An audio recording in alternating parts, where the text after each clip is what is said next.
All right, it is SNL. Landry Locker, Cody Stoots with you. Something has happened for the first time since CJ Stroud's rookie season. He is the offensive player of the week for the third time. He did it twice his rookie season. He has now done it 3 times total following his performance, which we described as perfect against the depleted Baltimore Ravens. I mean, fantastic. Great to see.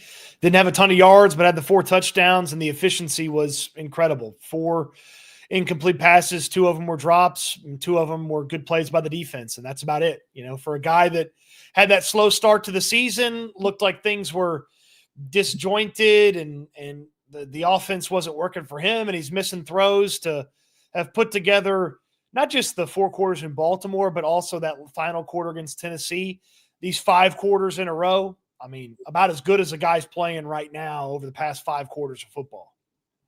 Yeah, and I mean, I do wonder if there's a little bit of a confidence that CJ Stroud now takes moving forward, because I think he's kind of a guy who gets, I've said too low sometimes when he probably shouldn't be as low, and maybe the high will help him and the confidence and the fun and all that, and especially heading into the bye week where he can relax, they can recharge, all that type of stuff. I think that might actually be something that matters for CJ Stroud. I'm not saying he's going to sit here and put this like front and center in his crib or something like that, but you know, a little award like this, the way that he finished the game and the way that quite frankly he was playing before that, I think it could maybe be a little bit more than just he won this small level award. I think this is good for CJ. Well, it's nice to not be on the other end of it for the Texans, because it felt like a couple of different times throughout the course of last year, and then even after week 1 here this year, they were the opponent for either defensive player of the week or an offensive player of the week. And the Texans hadn't won this award at all since Joe Mixon last year in week 1. So it's a nice little bit of hardware for right now, and hopefully it's the first of many pieces of hardware that this team can go out there and put together in 2025. And for Stroud, you know, we've talked about it a couple of different times. Yeah, we understand the caveat of who the opponents were, but, you know, you play who's on the schedule, and those games will matter a whole lot less if they go out there and stink against Seattle. And those games will matter a whole lot more if this offense looks like it has hit its stride, hit its rhythm. And we keep going back to that 2nd and 33 play to Nico Collins, and Stroud said, yeah, it clicked, kind of like in 2023 when I hit a big play to Tank Dell early on in the season. Well, to this point, he hadn't been wrong. So let's see if it keeps clicking. Let's see if it keeps heading down that road with this offense. Because, you know, I know the opponents weren't good, but even if you'd played that Baltimore Ravens team week 1, week 2, week 3, you weren't putting 40-something points on them. Not the way that offense was playing those first 3 weeks. No, you weren't. And you brought up Seattle. That's obviously the next game. I just wonder what a win in Seattle would mean, because I think if you improve to 3-3 and you go to Seattle and win before a big homestand, you do it on national TV before the big homestand, the 3-game homestand, which we've talked about. I think all your goals are pretty much in front of you. I think even like you can start talking division. Like if you improve to 3-3 compared to 2-4, and for the first time this year, you can say you beat a good football team. And not only did you beat a good football team, you beat a good football team in their place. I think it goes a long way. And it's not, I don't necessarily think the goal of getting into the playoffs is gone if they don't win. I do think there's a little bit more pressure on that stretch that we've spoken of, but a win against Seattle, I just think it's one of those where you get to regroup, and then you get to be at home, and you're sitting really, really well. And by the way, you're going to get a look at that Seattle team this week. They're going to Jacksonville, so you're getting it's kind of a double whammy there, perhaps, where you get to look at 2 of the teams that you're facing in the next 4 weeks. But I think a win in Seattle would be massive. I think it would basically, I don't want to say reset the season, but it would put you in an excellent position in the most comfortable part of your schedule. I know the teams are good, but when you get 3 weeks at home, that is a comfortable stretch for a lot of squads. No travel. The routine is perfect. All the games are relatively I think the same time. So you have that going for you if you're the Texans. You look at after that, they're all nooners. Yep, 4 straight noon kickoffs. They're all nooners. They're all at home, and it is the most relaxing way to come off of a game in Seattle if you do win that game. I think it's really easy to section off these pieces of the schedule. There was obviously the first 5 weeks with the bye week, and then it looked like they were stumbling, and then they kind of caught their footing here into the bye week. So you come out of the bye week, and really it's Seattle to Buffalo, because then you get like it's not a real bye week, but a lot of teams call it the mini bye. You get that mini bye after playing on Thursday Night Football at home, by the way. And then you get that final stretch there of 6 games. So this little, spot in the middle, especially with 3 straight home games after that Monday Night Football matchup in Seattle, you've got an opportunity to really give yourself some breathing room, because those 3 losses to start the season, you kind of, scratched off one of your games that you could have had later in the year by losing all 3 of those games. So you beat Seattle, you still have a little bit more breathing room. You lose to Seattle, okay, there's not as much breathing room, and you put a little bit more pressure on the rest of the games and the rest of the schedule. But you get something rolling, and it continues to build out of the bye week. Like that would show a really good level of continuation with that offense. Maybe it's building into something. It's going to be consistent, something that you could expect something good from it each week. And it would just go a really long way to, I think it does reset the season. I know you said I'm not really I think it does. If you go 3-3, it resets the season, and you just have that sprint in those final 11 games. Well, because the biggest question for the Texans the remainder of the season, it is SNL, Landry, Locker, Cody Stoots, is can they beat good teams? And when you can beat a good team in Seattle, and then I also think what happens after matters. I know there's going to be complaints about how late the game is. I love it. I'm a night owl, so give me a 9 o'clock and then give me a midnight into whatever post game, and then a reaction Tuesday. I'm fine with that. But then you get to reset, and you have 3 straight Sunday games. And the other thing about these Sunday games that I want to bring up is 4 straight. But I'm talking about home. Oh, at home. Yeah. At home, where you don't have to travel or anything like that. The routine is the exact same, not Tennessee. You look at the quarterbacks during that stretch, this 4-game stretch that we're speaking of, and they could be D'Amico's bitches. Like they all have potential to be like, these quarterbacks have mannerisms where D'Amico Ryans could have his way with them. We saw Josh Allen last year. What happened when, I know that they didn't have a few pieces, Texans didn't have a few pieces, but he owes Sam Darnold one, Purdy, Mac Jones. We don't know which one that will be.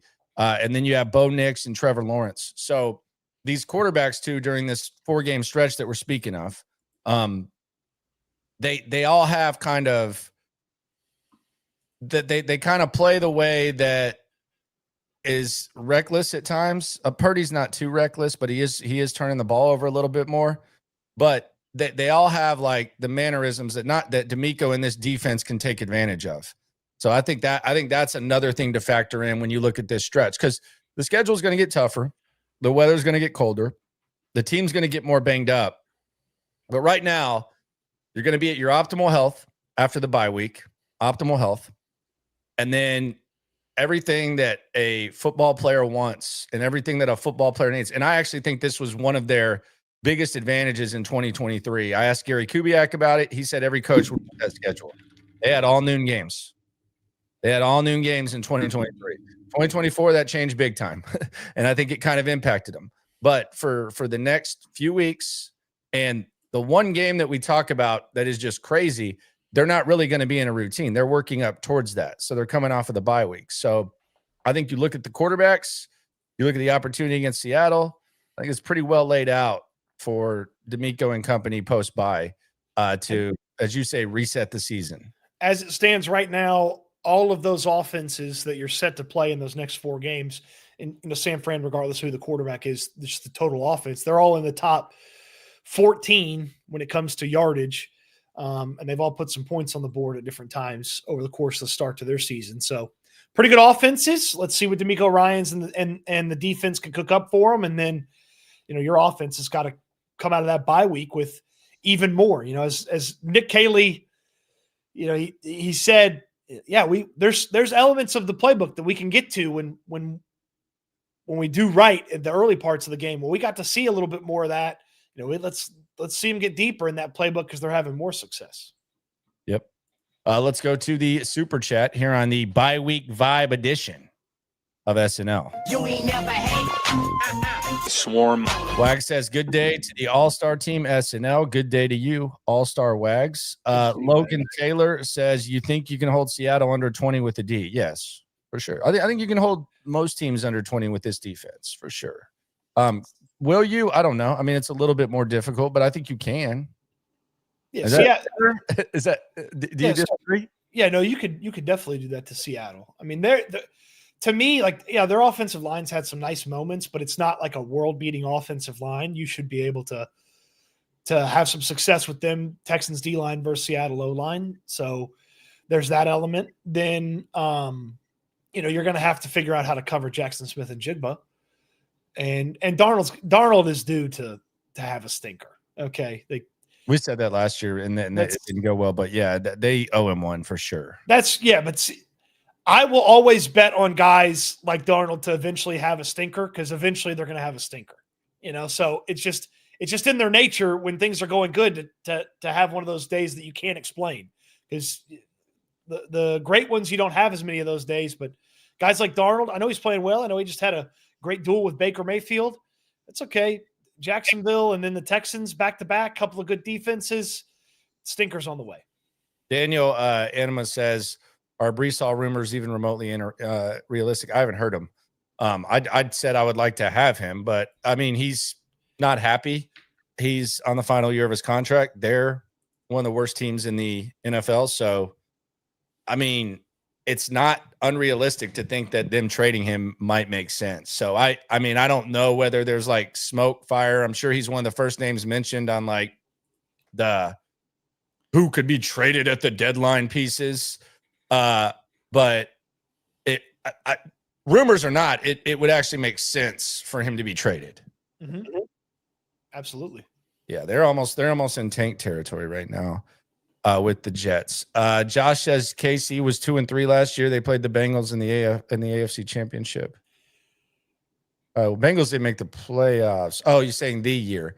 Yeah, I mean, I'm sure there's been a few teams that have been 2-3. Like 2-3 is not a crazy record. I mean, last year the poor Rams start and they end up making the playoffs and give Philly everything they can handle in the playoffs. But let's be a little careful comparing this Texans team to the Chiefs. Oh, they're not there yet. They're not that high yet. I mean, Nick Caley's had 2 good games against 2 bad defenses. Not exactly skinny Andy Reid. High-grade marijuana called Kush on the streets. Let him be high, man. Let him be high. Winning in Seattle after the bye would help me trust the coaching more, showing they can execute in off time. Yeah, who knows what the coaches are doing right now? They didn't wait till the bye to make like major tweaks. It feels like the tweaks were aggressively pursued, as we've talked about, after week 3. So who knows what they do now and how they handle this. Optimistic Rocks fan, go 8-4 the rest of the way and you're in the dance. Well, if you go 8-4 the rest of the way, 10-7. 10-7. That's good. Yeah, I would be quite surprised. Playoffs, though. That's what gets you in the playoffs, probably. I would be quite surprised if 10-7 is not ultimately more than enough to make the playoffs in the AFC. This feels like a 9-8er. We'll get into that in a sec. This feels like a 9-8er. Yeah, and so I 10 wins definitely feels like a number that if you get to 10 wins, you're going to play in the playoffs. Yeah, this does feel like a 9-8er season for sure. Wags again. What are y'all's win-loss predictions for the next 4?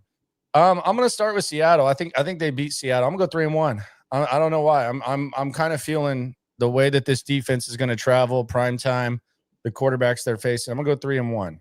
So I'm going to say that they improve. They improve to 5-4 with Tennessee in front of them and a chance to get past that 5-5 line that I laid out for them. I'm going 3-1 as well, but I'm going to say 49ers loss.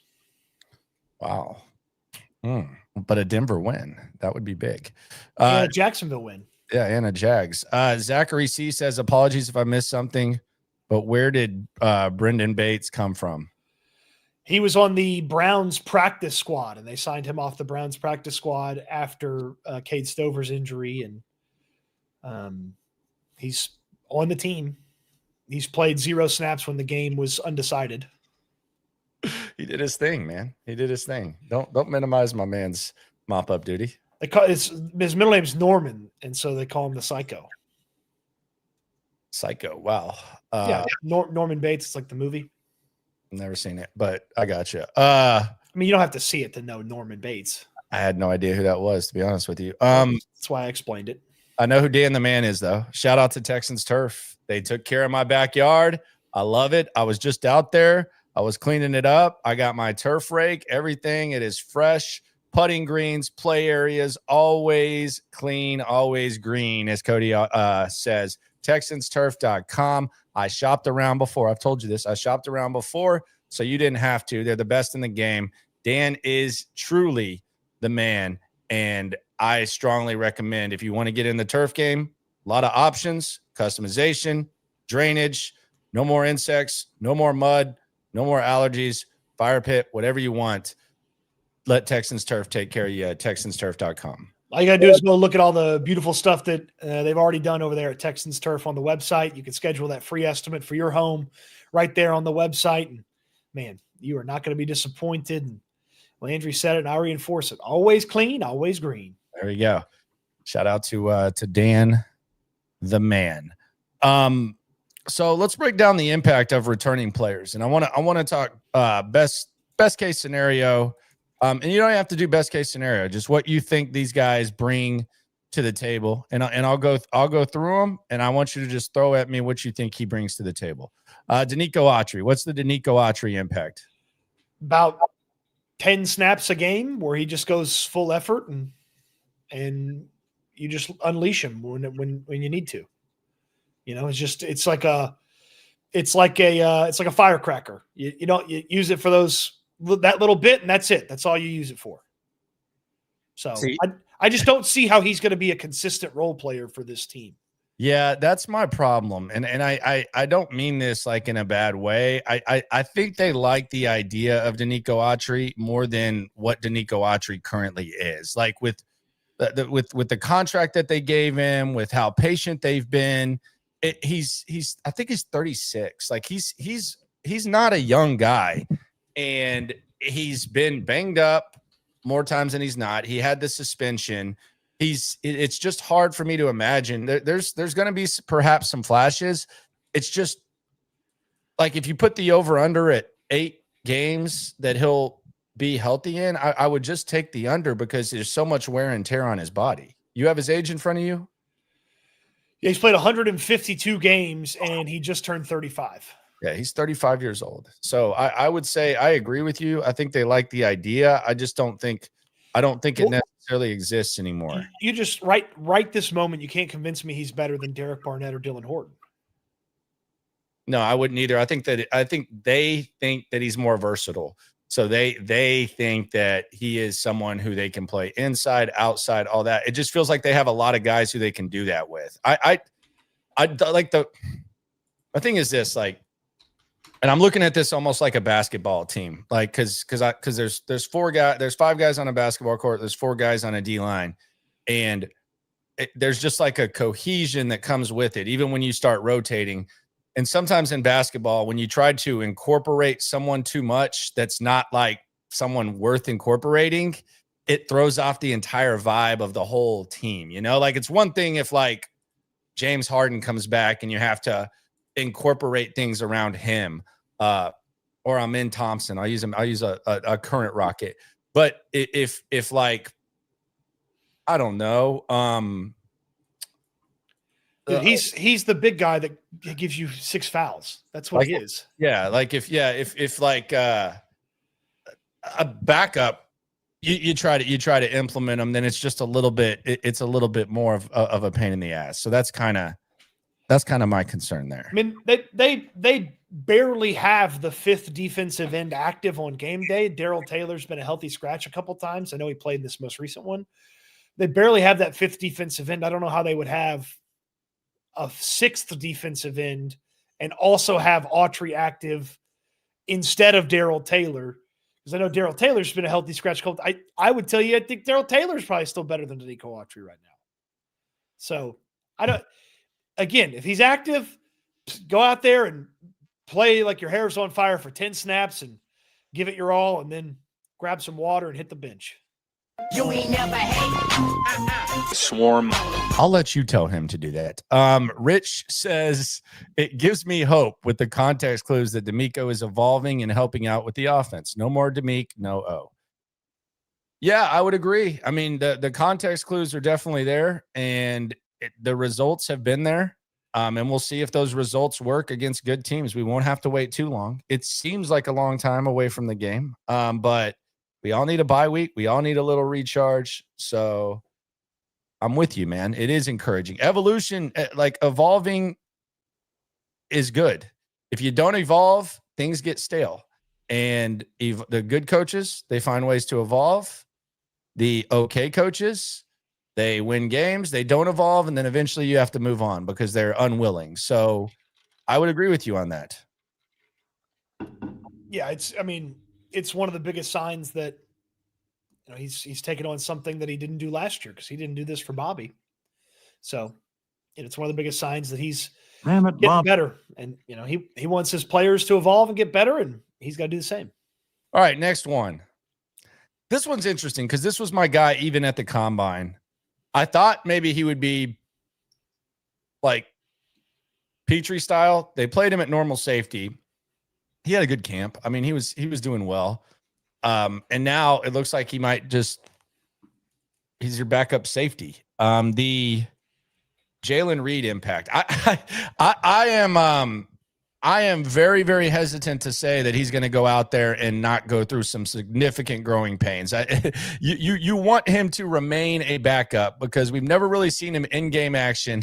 He missed some time. Yes, he was having a fine camp, but I would tread lightly on what to expect from him, given the fact that he's a little bit behind on his rookie season. And I like the kid a lot. I just feel like he's a key backup, and he's a heat-seeking missile on special teams. That's what you use him for, and he's not starting over MJ Stewart. He shouldn't cut into MJ Stewart's snap counts at all, and he just is a key backup unless you need him.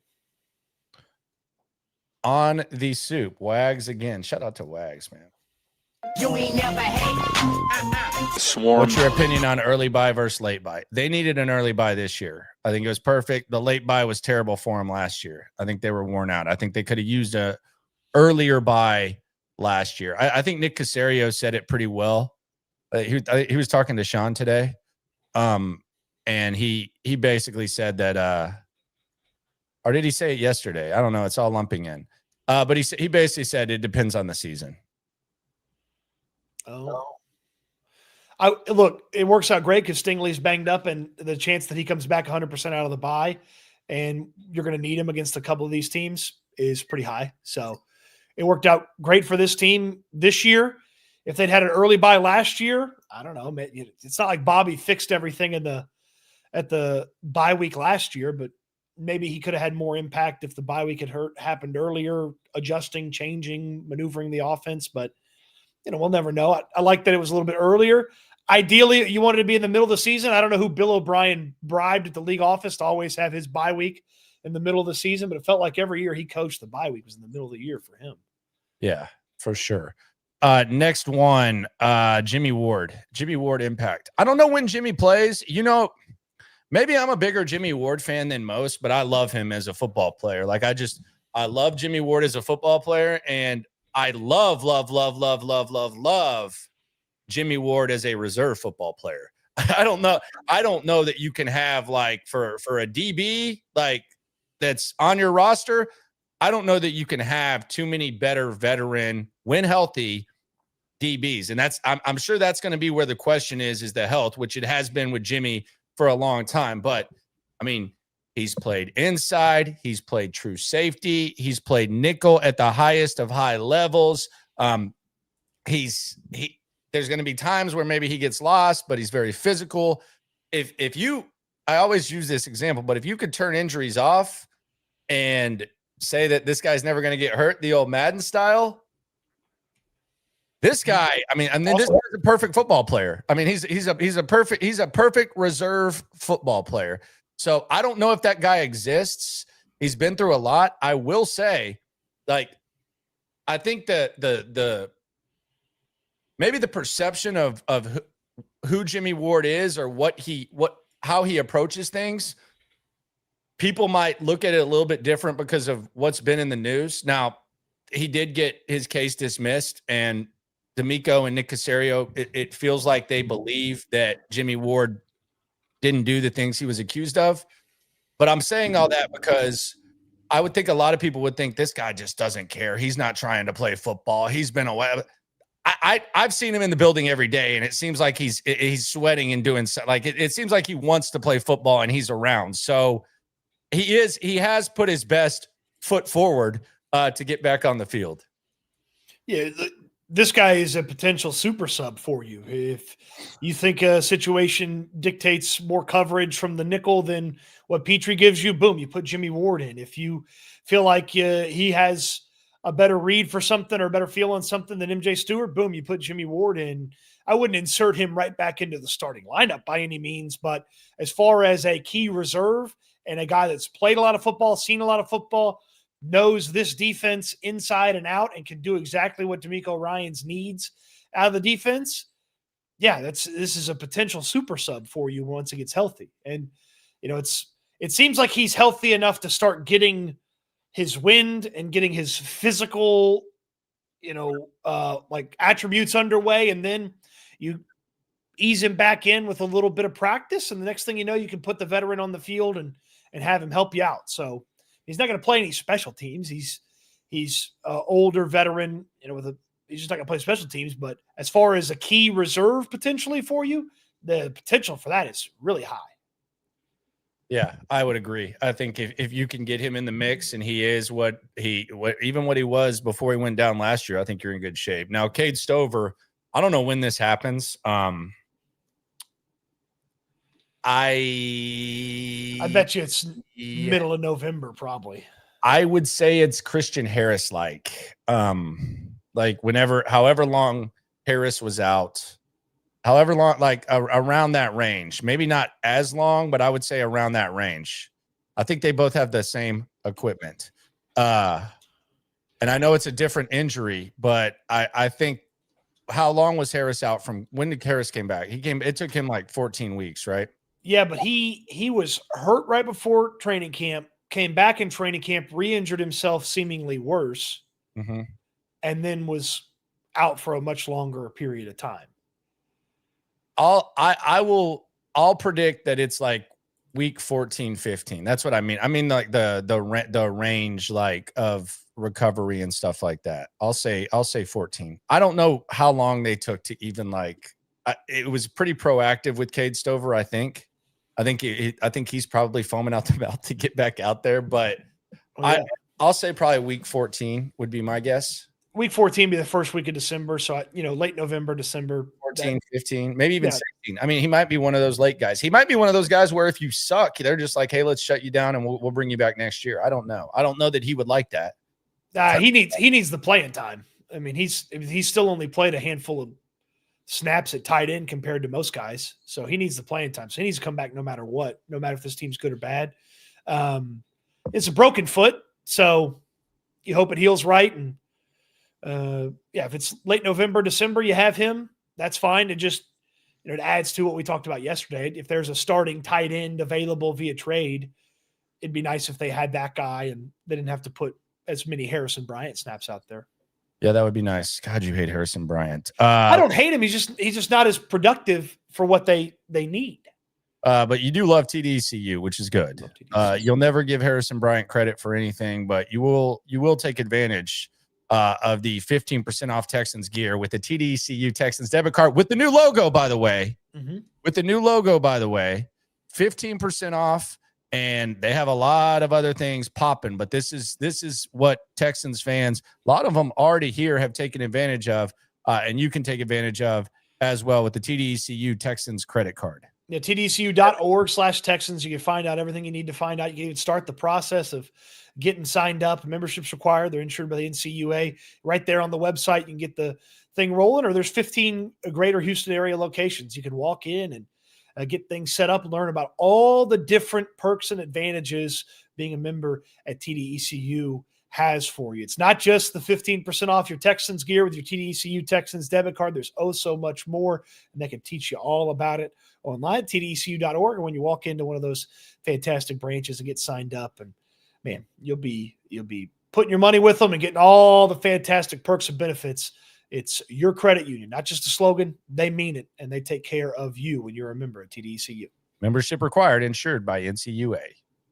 Shout out to TDECU, the greatness that is.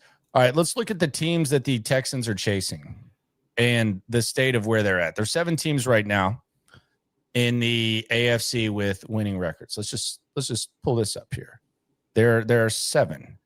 And we think this feels like a 9-8er as opposed to a 10-7er, which will usually get you into the playoffs. Mm-hmm. But if you just pull this up, look at this. We got the ESPN right here. Indianapolis is right now the best team in the AFC. I don't know if that's going to last. I do think they are definitely a playoff team, but Indianapolis, I don't think that you got 2 cracks at them. Let me just put it that way. You got 2 cracks at them. So you'll get to measure yourself against the Colts, and there's the history.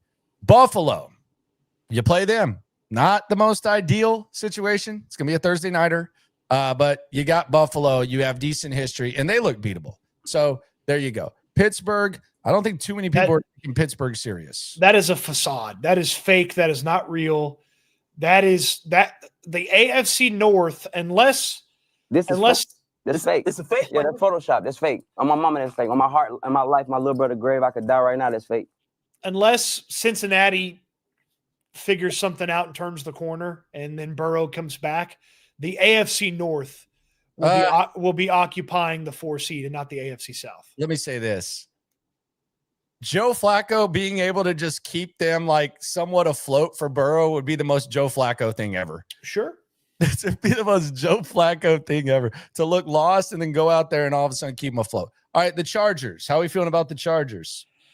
They're in a little bit of trouble here because they have just fallen apart on offense, and they went out there, got pushed around physically by the commies, and nobody's coming to save them on the offensive line. Joe Alt's banged up, and that's got an injury that's probably going to, at best, linger around for the rest of the year. At worst, it could have him out for a lot more time. Rashawn Slater already got hurt, so they're already missing him. Their star running back, which they were only one running back deep anyway, he's on IR now. Herbert, just as confident and consistent as he looked last year, it's a freaking roller coaster with that guy right now. So I don't love the Chargers right now, and I would think that Denver has a chance to catch them, and obviously Kansas City is going to get it rolling at some point and be right there in the mix for the AFC West. Then you have the Jags. The Jags are good. They could be undefeated, honestly. They probably should be. Or I mean, depending on how you look at their wins, but their one loss the loss is the one that they shouldn't have lost. Like that was a crazy one. But I think they're obviously you're going to play them. So there's another team that you're going to play. We've talked about them a lot. Denver, they're coming off one of the best wins. I just don't. I like them, but that. I don't know. Denver should be 4-1, obviously. Yeah, with the Colts. Denver's good. You got them at home pretty soon. And then the Patriots, that's cute, but that's gonna be an up and down thing. That's gonna be an up and down thing.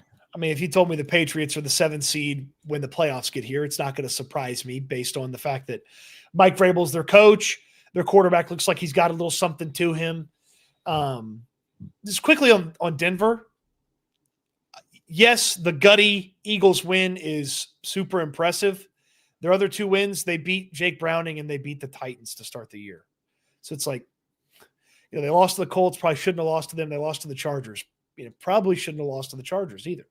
So, the Broncos, a little hard to kind of figure out exactly who they are. Nobody's like rolling right now in the AFC. I mean, I would, Buffalo, they throw up all over themselves against the Patriots and lose that one. But what's their best win? The Ravens week 1? Well, the Ravens stink. The other wins are the Jets, the Dolphins, and the Saints. Congrats. Anybody could have won those 3 games. Yeah. Yeah. So nobody's, to me, nobody feels like a world beater here in the AFC early on, which is great because then everybody believes they're in it. Well, now you got to go prove that you're in it. So how many of these teams are going to be able to prove it? I would like to bet against the Steelers and the Chargers, and even to an extent, the Jaguars and the Colts, proven that they're some of the elites of the AFC. Yeah, I would agree with that. But yeah, the whole point of that exercise is there's no world beaters. I still think there are some teams that I think if you look at Pittsburgh, your whole point is that this is as good as it gets for them. Like Correct. you're never like you look at Pittsburgh like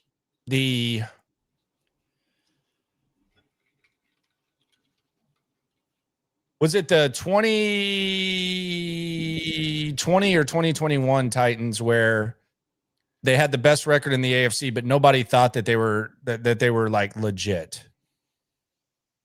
Oh, I think it was when they lost to the Bengals in the first round. I think it was 2021.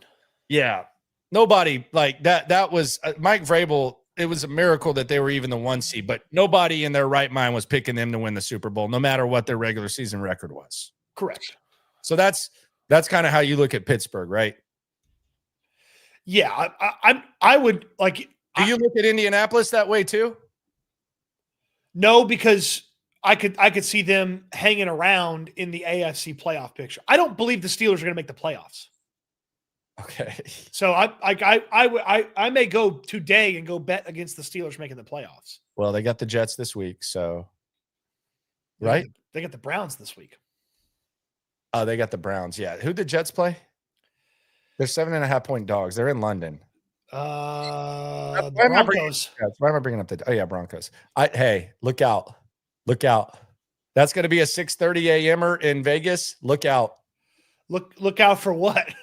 Look out for London Fields, baby. London Fields is coming down, baby. London Fields, huh? Yeah. I'm probably gonna be drinking a beer at 6:30 in Vegas watching that one. I cannot wait for that. But yeah, that's the whole point, is that the exercise is there's 2 things that I want y'all to get out of this bye-week vibe check. On top of everything else. But me personally, like I approach a show with like two things that I want to get across. Number 1 is the next 4 weeks when we talk about that 5-5 goal are perfect. Because if you beat Seattle, I think things change. And then you have damn near a month of the exact same routine. That is what football coaches want more than anything. If you ask any football coach, whether it's D'Amico, whether it's Kubiak, D'Amico will be a little bit of a hard ass and act like, oh, whatever we got to do, we're going to blah, blah, blah. But like behind the scenes, he'll say, yeah, you would like to be able to have the off day on Tuesday and Wednesday practice, Thursday practice, Friday practice, Saturday, and then a home game Sunday where you don't have to travel and you get to sleep in your own bed, and then rinse, repeat. That's what they got after they faced Seattle. Now I'm hearing all these complaints about Seattle. It's perfect coming off the bye. So that's the thing I want to lay out is that. And the other thing is there's really no world beaters that they're chasing. So they're good teams. They're good teams. They're not bad teams. They've performed at a much better level than the Texans. But you're not looking up there and saying, damn, Josh Allen is just unbeaten right now with the Bills are just humming. Oh, look at Lamar Jackson. My God. Oh my God. The Chiefs, the offense isn't good, but that defense is playing. You're not looking up and seeing that. It's a wide open season. And I'm way ahead of myself here when I say this. Uh-oh. If I told you they were 7-3, where would they be in the AFC standings in, 8 weeks from now? Probably third. I think if they ended up 7-3, like at worst they would be fifth because the Colts would maybe still be ahead of them and have like a tiebreaker because they haven't played them head to head yet.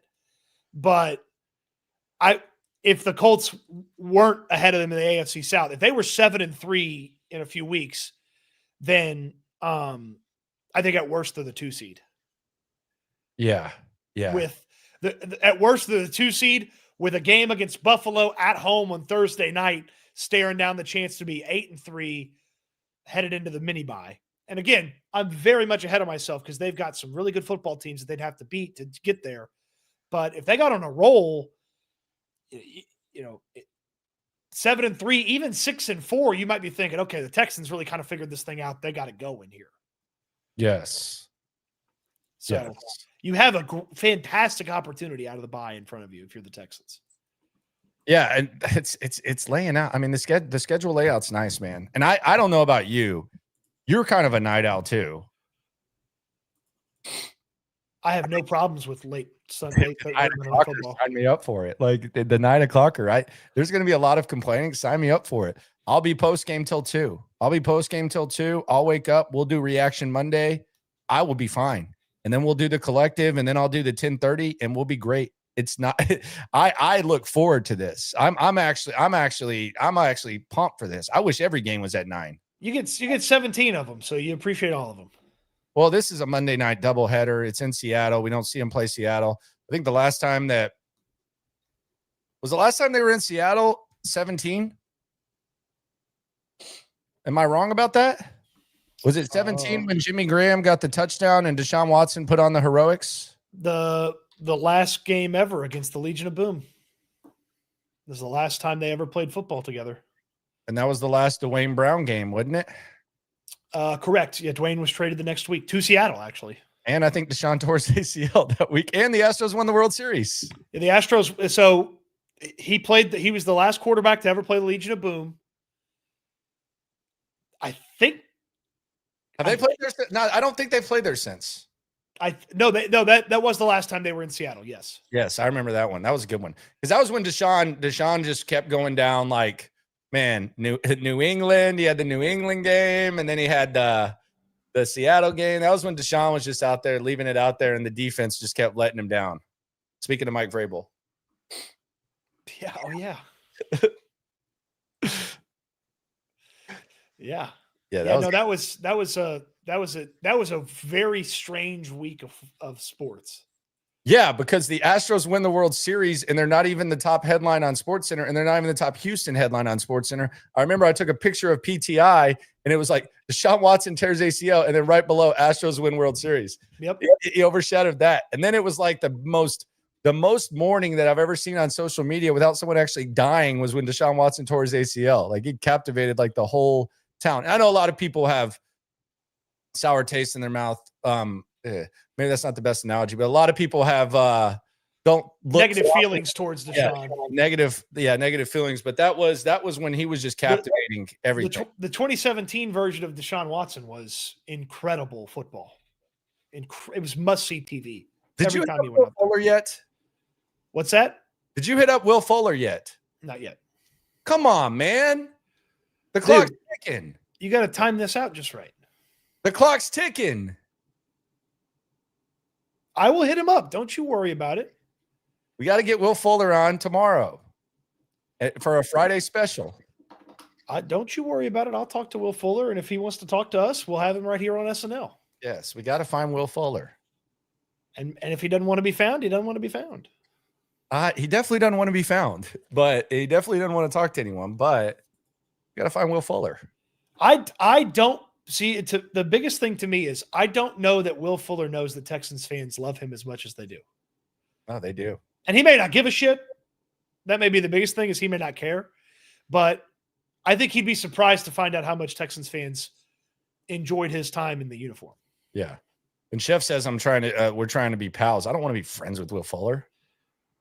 I want Will Fuller to hop on. He's talking about me. He said this guy's trying to be. Oh, Cody is. Yeah, you're right about that. Thank you. Yes, he's just being a weirdo now. He's probably been texting him on the side the whole time. That's not true. Why would I do that? Yeah, Chef. Thank you. Why would I do that? Yes. Stop gatekeeping. Shout out to the chef. Yes. Anyway. So Cody has a weird question. In honor of Jerry Jones getting fined $250,000. By the way, for a middle finger, I think that's a joke. Yeah, they fined the one guy $300,000 for throwing the drink on the person. Tepper. Yeah. They fined the Panthers owner $300K for throwing a drink on a fan. Jerry hit the middle finger on a fan. He hit the Bud Adams. Remember when Bud Adams did it when Vince scored? Yeah. How do you middle finger? Like this? Okay, so you don't put because Jerry put the steps around it. Nah, just loose. You just go big solo middle finger. I'm a double birds guy. Yeah, I like the double birds. Stone cold. The stone cold double birds is the way to go. But Jerry went with the steps around it. Like the little. He went with that. But Yeah. I don't put the knuckles up. I just one of those. Yeah. You know what pisses people off in traffic more than a middle finger? A honk. No, you just go like that to them. That's not. People are like, "What the?" And you're like, you just give them a bad look, and you just go like that, and they're like, "What the?" That's a terrible. I mean, that's actually good advice. If do that instead of the middle finger. Cody saying you can hit the thumbs down in more situations that make sense than the middle finger. No, a middle finger will piss people off in traffic much more than that. I can promise you. You got a much bigger chance. But things not going with a middle.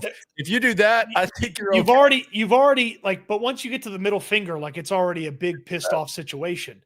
That is you can thumbs down so many more things than you would middle finger it. That is so wrong. Yeah. Chase, don't get shot in Houston traffic. That's one simple trick. Yeah, just give him a thumbs down. Yeah. Hey, if someone cuts me off, I'm keeping my head down. I got nothing to say. I had a friend get killed over road rage. I am not even like a part. I don't even. Yeah. If you're a billionaire owner of a football team, flip off a fan. If you're a Houston driver, don't do that. Yeah. My friend, this was like in high school. No, thank you. I am good on that. Come see us out at Spanky's. Give Cody a thumbs down when you see him, and maybe he'll get upset, just like a middle finger. How about that? How about fuck you, man? There you go. That's better. See, you've already grown. On October 17th from 3 to whenever, we'll be out there. We'll also be out there on the 31st. It is a great place. Homemade dough, homemade sauces, best menu top to bottom, best prices. Love the vibe. Love seeing people out there. I go out there probably a few times a month, even when we're not going there. It's my daughter's favorite restaurant. My wife, she loves the pizza. I love the pizza. I love the wings. Also, Cody loves the tater kegs. Haven't tried the chicken Alfredo lasagna yet. That's definitely next. And we want to see you out there at Spanky's.